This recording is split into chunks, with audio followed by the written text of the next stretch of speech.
Hello, I'm John. I'm doing my speech on integration and hygiene.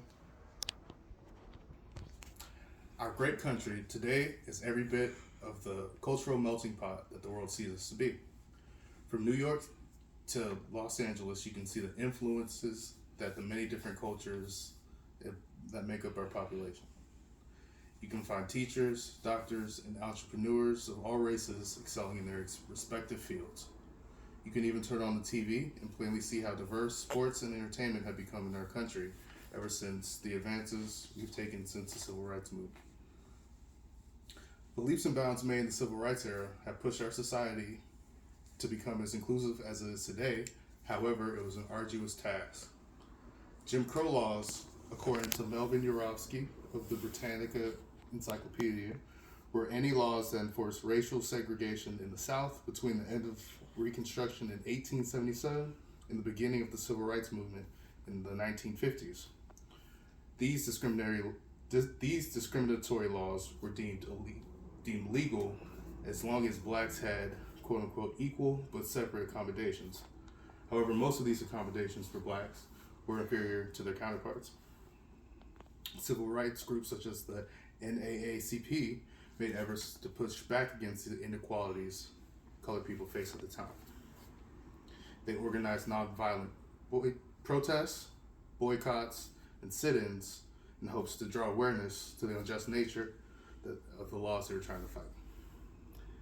Activists fought for the black community, laying the groundwork for integration.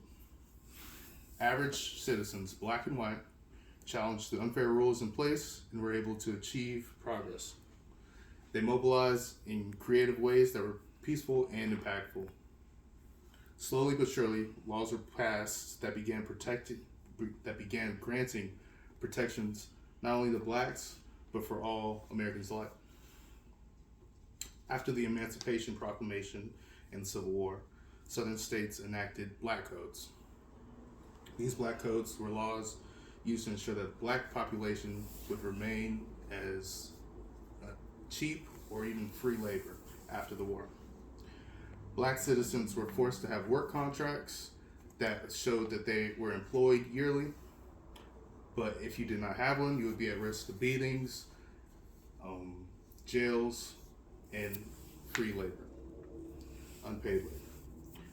Black citizens were even taxed $10 to $100 if they chose to work outside of the field or serving.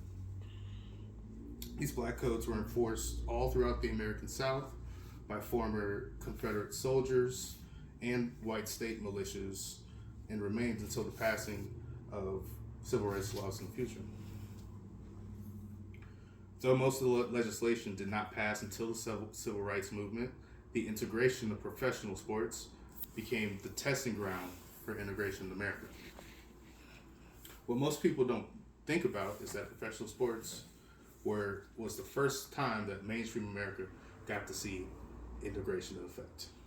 In 1946, the NFL drafted its first 4 black players into the league, changing the precedent of Major League Sports in America. Organizations in other sports also decided that they would like to take a chance on black players, and this led to an influx of minority players within the next 5 to 10 years.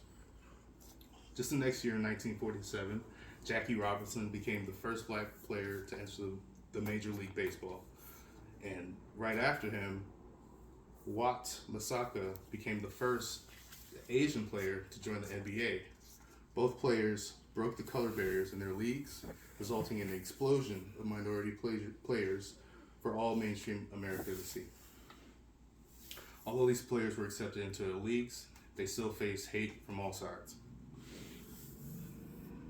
The Library of Congress, according to the Library of Congress, he stirred up controversy by protesting umpire calls, hotels that refused to accommodate him but his teammates, and teams that refused to hire black players.